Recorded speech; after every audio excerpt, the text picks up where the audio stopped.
Act 3 of An Enemy of the People by Henrik Ibsen. Scene: the editorial office of the People's Messenger. The entrance door is on the left-hand side of the back wall. On the right-hand side is another door with glass panels through which the printing room can be seen. Another door in the right-hand wall. In the middle of the room is a large table covered with papers, newspapers, and books. In the foreground on the left, a window, before which stands a desk and a high stool. There are a couple of easy chairs by the table, and other chairs standing along the wall. The room is dingy and uncomfortable. The furniture is old, the chairs stained and torn. In the printing room the compositors are seen at work, and a printer is working a hand press. Hofstad is sitting at the desk, writing. Billing comes in from the right with Dr. Stockman's manuscript in his hand. Well, I must say— Have you read it through? Yes, indeed I have. Don't you think the doctor hits them pretty hard? Hard? Bless my soul, he's crushing. Every word falls how shall I put it, like the blow of a sledgehammer. Yes, but they are not the people to throw up the sponge at the first blow. That is true, and for that reason we must strike blow upon blow, until the whole of this aristocracy tumbles to pieces. As I sat in there reading this, I almost seemed to see a revolution in being. Hush! Speak so Aslickson cannot hear you. Aslickson is a chicken-hearted chap, a coward. There's nothing of the man in him. But this time you will insist on your own way, won't you? You will put the doctor's article in. Yes, and if the mayor doesn't like it. That will be the devil of a nuisance. Well, fortunately we can turn the situation to good account, whatever happens. If the mayor will not fall in with the doctor's project, he will have all the small tradesmen down on him, the whole of the Householders' Association, and the rest of them. And if he does fall in with it, he will fall out with the whole crowd of large stateholders in the baths, who up to now have been his most valuable supporters. Yes, because they will certainly have to fork out a pretty penny. Yes, you may be sure they will. And in this way the ring will be broken up, you see, and then in every issue of the paper we will enlighten the public on the mayor's incapability on one point and another, and make it clear that all the positions of trust in the town, the whole control of municipal affairs, ought to be put into the hands of the Liberals. That is perfectly true. I see it coming. I see it coming. We are on the threshold of a revolution. A knock is heard at the door. Hush! Come in? Dr. Stockman comes in by the street door. Hofstad goes to meet him. Ah, it is you, Doctor. Well? You may set to work and print it, Mr. Hofstad. Has it come to that, then? Hurrah! Yes, print away. Undoubtedly it has come to that. Now they must take what they get. There is going to be a fight in the town, Mr. Billing.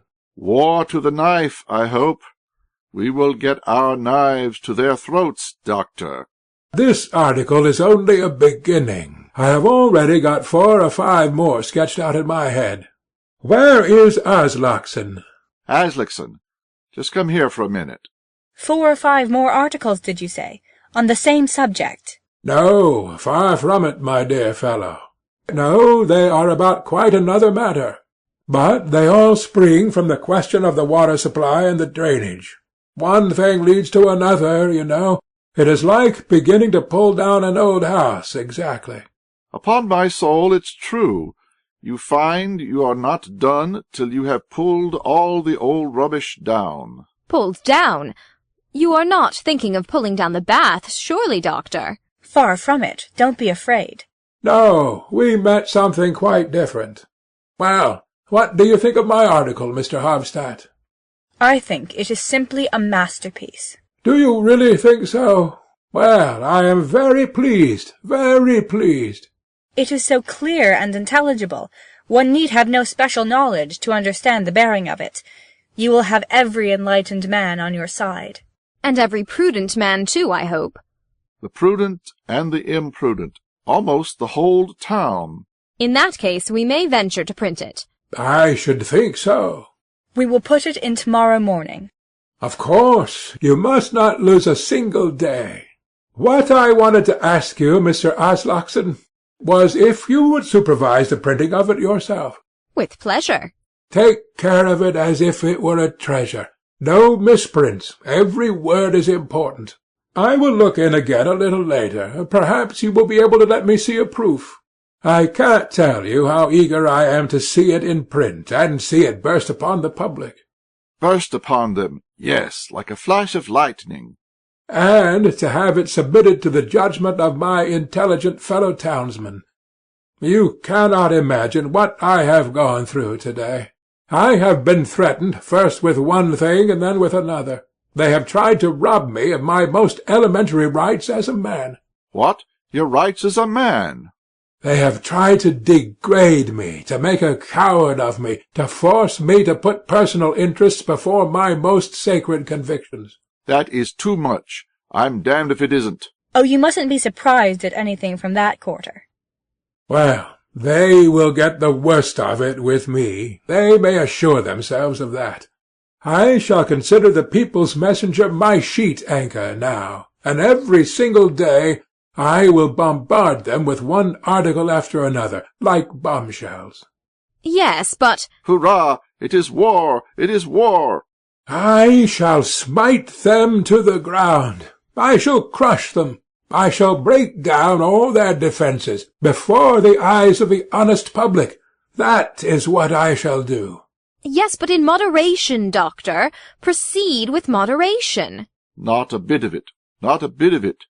Don't spare the dynamite. Because it is not merely a question of water supply and drains now, you know. No, it is the whole of our social life that we have got to purify and disinfect. Spoken like a deliverer. All the incapables must be turned out, you understand, and that in every walk of life. Endless vistas have opened themselves to my mind's eye today. I cannot see it all quite clearly yet, but I shall in time.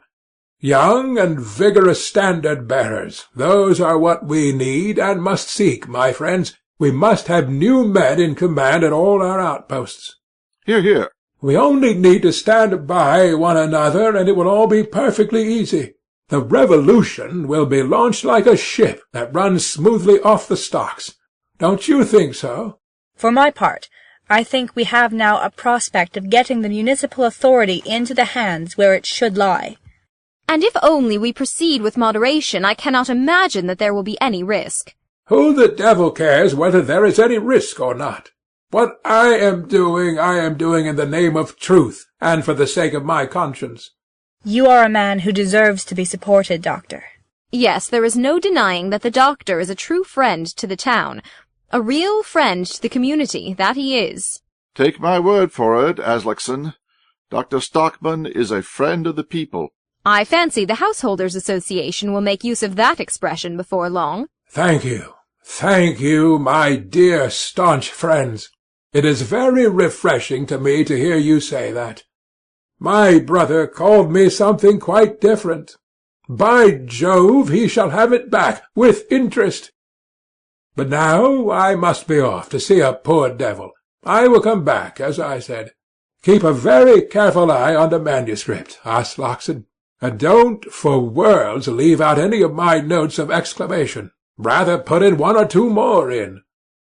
Capital! Capital! Well, good-bye for the present. Good-bye, good-bye. They show him to the door and bow him out. He may prove an invaluably useful man to us. Yes, so long as he confines himself to this matter of the baths. But if he goes farther afield, I don't think it would be advisable to follow him. That all depends. You are so infernally timid, Aslaksen. Timid? Yes, when it is a question of the local authorities, I am timid, Mr. Billing. It is a lesson I have learned in the school of experience, let me tell you. But try me in higher politics, in matters that concern the government itself, and then see if I am timid. No, you aren't, I admit. But this is simply contradicting yourself. I am a man with a conscience, and that is the whole matter. If you attack the government, you don't do the community any harm anyway. Those fellows pay no attention to attacks, you see. They go on just as they are in spite of them. But local authorities are different. They can be turned out, and then perhaps you may get an ignorant lot into office who may do irreparable harm to the householders and everybody else. But what of the education of citizens by self-government? Don't you attach any importance to that? When a man has interests of his own to protect, he cannot think of everything, Mr. Hofstad. Then I hope I shall never have interests of my own to protect. Hear, hear. Mr. Sheriff Stensgaard was your predecessor at that editorial desk. Bah! That turncoat. I am not a weathercock, and never will be. A politician should never be too certain of anything, Mr. Hofstad. And as for you, Mr. Billing, I should think it is time for you to be taking in a reef or two in your sails, seeing that you are applying for the post of secretary to the bench. Are you, Billing? Well, yes. But you must clearly understand, I am only doing it to annoy the bigwigs. Anyhow, it is no business of mine. But if I am to be accused of timidity and of inconsistency in my principles, this is what I want to point out. My political past is an open book. I have never changed, except, perhaps, to become a little more moderate, you see. My heart is still with the people, but I don't deny that my reason has a certain bias towards the authorities. The local ones, I mean. Goes into the printing room. Oughtn't we try to get rid of him, Hofstad? Do you know anyone else who will advance the money for our paper and printing bill? It is an infernal nuisance that we don't possess some capital to trade on. Yes. If we only had that, then— Suppose you were to apply to Dr. Stockman. What's the use? He has got nothing. No, but he has got a warm man in the background, old Morton Keel, the Badger, as they call him. Are you so sure he has got anything? Good Lord, of course he has, and some of it must come to the Stockmans. Most probably he will do something for the children, at all events. Are you counting on that? Counting on it? Of course I'm not counting on anything. That is right. And I should not count on the secretaryship to the bench either, if I were you, for I can assure you, you won't get it. Do you think I am not quite aware of that? My object is precisely not to get it. A slight of that kind stimulates a man's fighting power. It is like getting a supply of fresh bile, and I am sure one needs that badly enough in a hole and corner place like this, where it is so seldom anything happens to stir one up. Quite so, quite so. Ah, I shall be heard of yet. Now I shall go and write the appeal to the Householders' Association. Goes into the room on the right. That's it, is it? A knock is heard. Come in. Petra comes in by the outer door. Hofstad gets up. What, you? Here? Yes. You must forgive me. Won't you sit down? No, thank you. I must go again in a moment. Have you come with a message from your father by any chance? No. I have come on my own account. Takes a book out of her coat pocket. Here is the English story.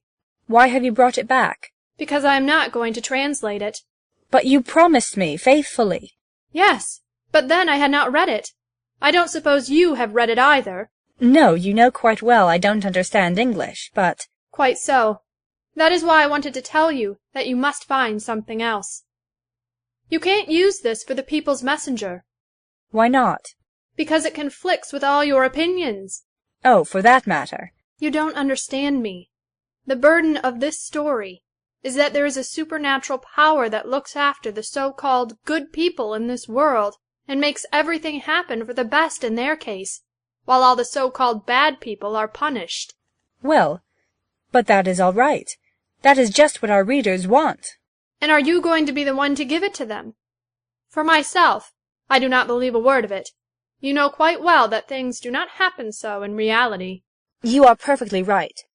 But an editor cannot always act as he would prefer. He is often obliged to bow to the wishes of the public in unimportant matters. Politics are the most important thing in life, for a newspaper anyway. And if I want to carry my public with me on the path that leads to liberty and progress, I must not frighten them away. If they find a moral tale of this sort in the serial at the bottom of the page, they will be all the more ready to read what is printed above it. They feel more secure, as it were. For shame! You would never go and set a snare like that for your readers. You are not a spider.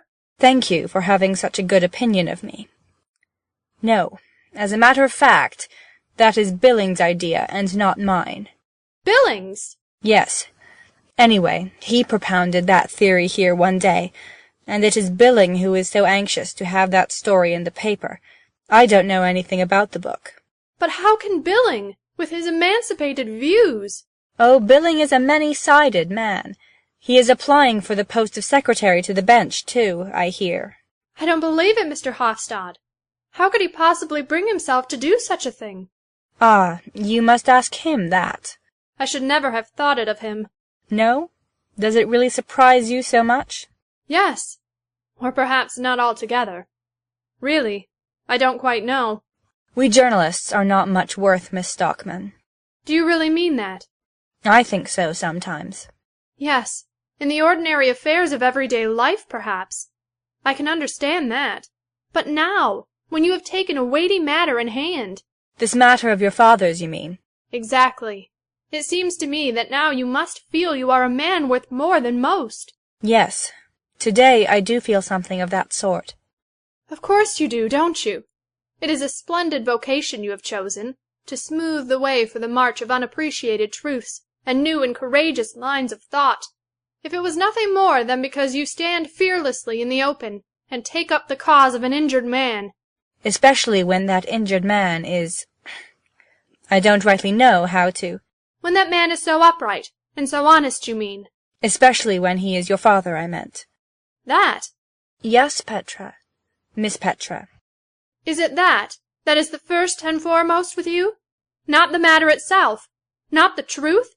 Not my father's big, generous heart? Certainly, of course, that too. No, thank you.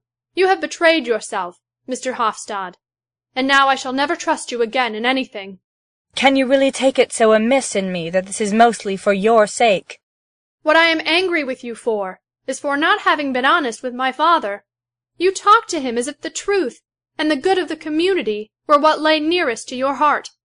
You have made fools of both my father and me. You are not the man you made yourself out to be, and that I shall never forgive you. Never. You ought not to speak so bitterly, Miss Petra, least of all now. Why not now especially? Because your father cannot do without my help. Are you that sort of man too? For shame! No, I am not. This came upon me so unexpectedly, you must believe that. I know what to believe. Goodbye. Aslaksen, coming from the printing room, hurriedly and with an air of mystery. Damnation, Hofstad! Sees Petra. Oh, this is awkward. There is the book. You must give it to someone else. But Miss Stockman. Goodbye. Goes out. I say, Mr. Hofstad. Well, what is it? The mayor is outside in the printing room. The mayor, did you say? Yes, he wants to speak to you. He came in by the back door. Didn't want to be seen, you understand. What can he want? Wait a bit, I will go myself. Goes to the door of the printing room, opens it, bows, and invites Peter Stockman in. Just see, Aslaksen, that no one... Quite so.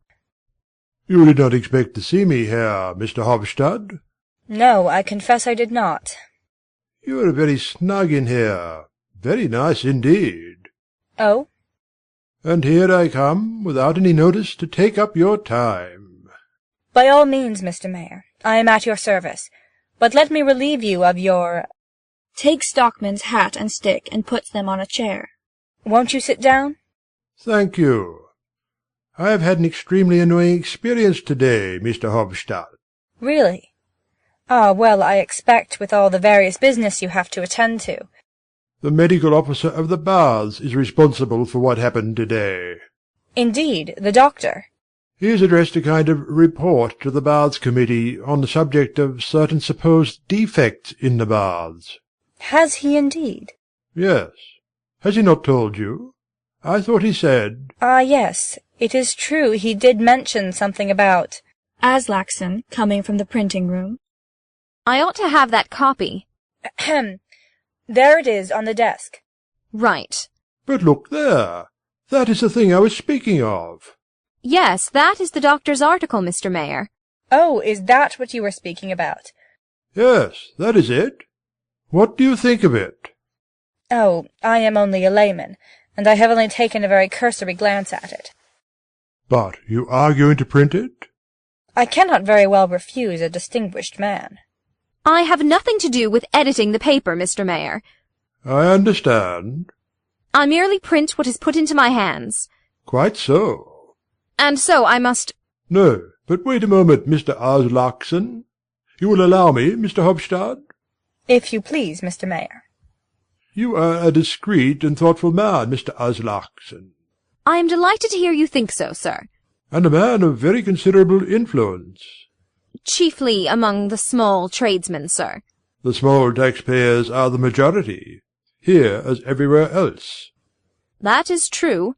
And I have no doubt you know the general trend of opinion among them, don't you? Yes, I think I may say I do, Mr. Mayor. Yes. Well, since there is such a praiseworthy spirit of self-sacrifice among the less wealthy citizens of our town— What? Self-sacrifice. It is pleasing evidence of a public-spirited feeling, extremely pleasing evidence. I might also say I hardly expected it, but you have a closer knowledge of public opinion than I. But, Mr. Mayor— And indeed it is no small sacrifice that the town is going to make. The town. But I don't understand. Is it the baths?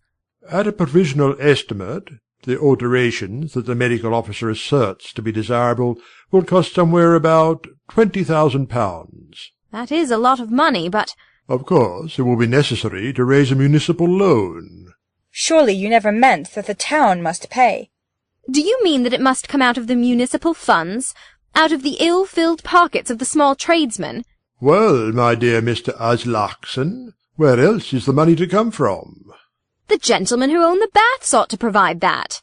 The proprietors of the baths are not in a position to incur any further expense. Is that absolutely certain, Mr. Mayor? I have satisfied myself that it is so. If the town wants these very extensive alterations, it will have to pay for them. But damn it all! I beg your pardon. This is quite another matter, Mr. Hofstad. It is indeed. The most fatal part of it is that we shall be obliged to shut the baths for a couple of years. Shut them. Shut them altogether. For 2 years? Yes, the work will take as long as that, at least. I'm damned if we will stand that, Mr. Mayor. What are we householders to live upon in the meantime? Unfortunately, that is an extremely difficult question to answer, Mr. Aslaksen. And the whole thing is merely imagination. With the best will in the world, I have not been able to come to any other conclusion. But what would you have us do? Do you suppose we shall have a single visitor in the town if we go about proclaiming that our water is polluted, that we are living over a plague spot, that the entire town— Well, then I must say it is absolutely unjustifiable of Dr. Stockman. I beg your pardon, Mr. Mayor. What you say is lamentably true, Mr. Aslaksen. My brother has, unfortunately, always been a headstrong man. After this, do you mean to give him your support, Mr. Hofstad? Can you suppose for a moment that I have drawn up a short résumé of the situation, as it appears from a reasonable man's point of view. In it I have indicated how certain possible defects might suitably be remedied without outrunning the resources of the Baths Committee. Have you got it with you, Mr. Mayor? Yes, I brought it with me in case you should— Good Lord, there he is. Who? My brother? Where? He has just gone through the printing room. How unlucky! I don't want to meet him here, and I had still several things to speak to you about. Go in there for the present. But— You will only find Billing in there. Quick, Mr. Mayor, he is just coming. Yes, very well. But see that you get rid of him quickly. Goes out through the door on the right, which Aslaksen opens for him and shuts after him. Pretend to be doing something, Aslaksen. Sits down and writes. Aslaksen begins foraging among a heap of newspapers that are lying on a chair. Dr. Stockman coming in from the printing room. Here I am again. All ready, Doctor? Hurry up with what we were speaking about, Aslaksen. We were very pressed for time today. No proof for me to see yet, I hear. You couldn't expect it yet, Doctor. No, but I am impatient, as you can understand. I shall not know a moment's peace of mind until I see it in print. It will take a good while yet, won't it, Aslaksen? Yes, I am almost afraid it will. All right, my dear friends, I will come back. I do not mind coming back twice, if necessary. A matter of such great importance, the welfare of the town at stake, it is no time to shirk trouble. Look here, there is one more thing I want to speak to you about. Excuse me, but could it not wait till some other time? I can tell you in half a dozen words. It is only this. When my article is read tomorrow, and it is realized that I have been quietly working the whole winter for the welfare of the town— Yes, but, Doctor— I know what you're going to say. You don't see how on earth it was any more than my duty, my obvious duty as a citizen. Of course it wasn't. I know that as well as you. But, my fellow citizens, you know— Good Lord, think of all the good souls who think so highly of me. Yes, our townsfolk have had a very high opinion of you so far, Doctor. Yes, and that is just why I am afraid they— Well, this is the point. When this reaches them, especially the poorer classes, and sounds in their ears like a summons to take the town's affairs into their own hands for the future— Ahem. I, Doctor, won't conceal from you the fact. I knew there was something in the wind. But I won't hear a word of it, if anything of that sort is being set on foot. Of what sort? Well, whatever it is. Whether it is a demonstration in my honour, or a banquet, or a subscription list for some presentation to me. Whatever it is, you must promise me solemnly and faithfully to put a stop to it. You too, Mr. Aslaksen. Do you understand? You must forgive me, Doctor, but sooner or later we must tell you the plain truth. He is interrupted by the entrance of Mrs. Stockman, who comes in from the street door. Just as I thought. You too, Mrs. Stockman. What on earth do you want here, Catherine? I should think you know very well what I want. Won't you sit down? Or perhaps— No, thank you, don't trouble. And you must not be offended at my coming to fetch my husband. I am the mother of 3 children, you know. Nonsense. We know all about that. Well, one would not give you credit for much thought for your wife and children today. If you had had that, you would not have gone and dragged us all into misfortune. Are you out of your senses, Catherine?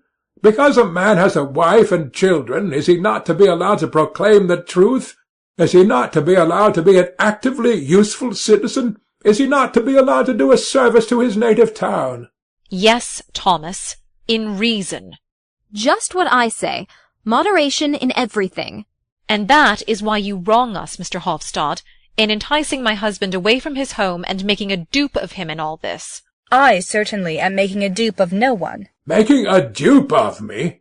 Do you suppose I should allow myself to be duped? It is just what you do. I know quite well you have more brains than anyone in the town, but you are extremely easily duped, Thomas. Please do realize that he loses his post at the baths if you print what he has written. What? Look here, Doctor. Ha, ha, ha, ha! Just let them try. No, no, they will take good care not to. I have got the compact majority behind me, let me tell you. Yes, that is just the worst of it. Your having any such horrid thing behind you. Rubbish, Catherine. Go home and look after your house, and leave me to look after the community. How can you be so afraid when I am so confident and happy? Truth and the people will win the fight, you may be certain. I see the whole of the broad-minded middle class marching like a victorious army. What the deuce is that lying there? Good Lord! Ahem. Here we have the topmost pinnacle of authority. Takes the mayor's official hat carefully between his fingertips and holds it up in the air. The mayor's hat. And here is the staff of office, too.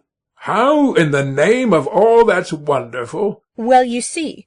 Oh, I understand. He has been here trying to talk you over. Ha ha!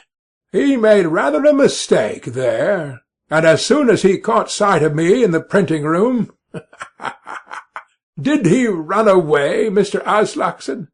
Yes, he ran away, Doctor. Ran away without his stick or his fiddlesticks.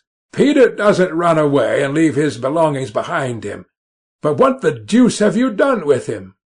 Ah, in there, of course. Now you shall see, Catherine. Thomas, please don't. Don't be rash, Doctor. Dr. Stockman puts on the mayor's hat and takes his stick in his hand. He goes up to the door, opens it, and stands with his hand to his hat at the salute. Peter Stockman comes in, red with anger. Billing follows him. What does this tomfoolery mean? Be respectful, my good Peter.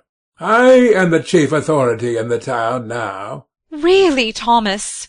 Give me my hat and stick.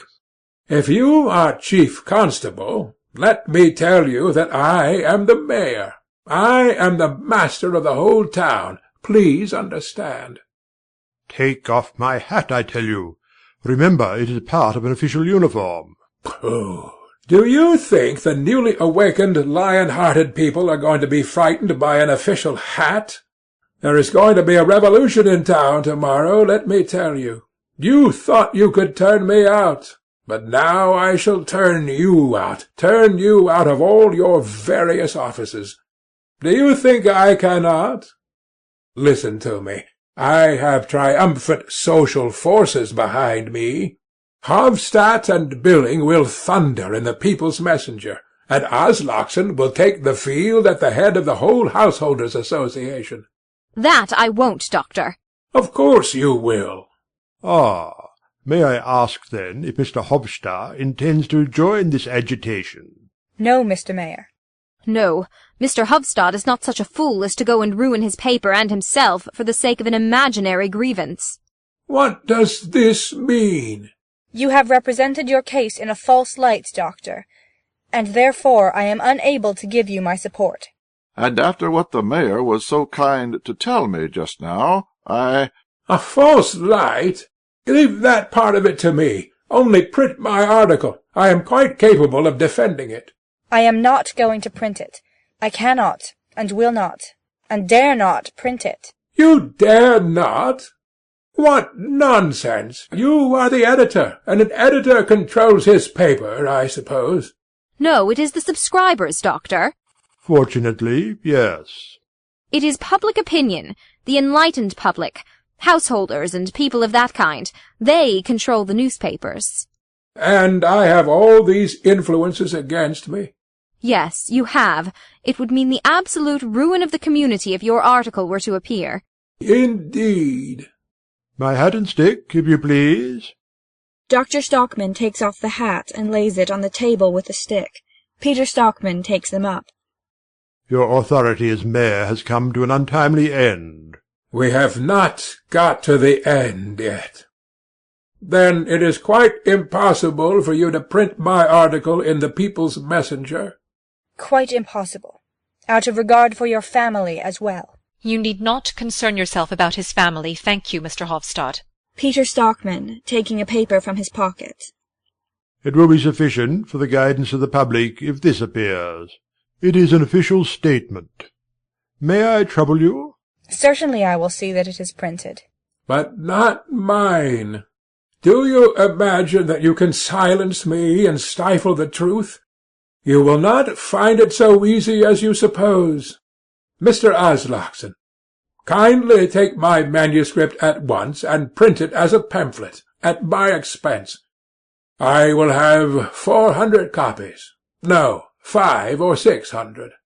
If you offered me its weight in gold, I could not lend my press for any such purpose, Doctor. It would be flying in the face of public opinion.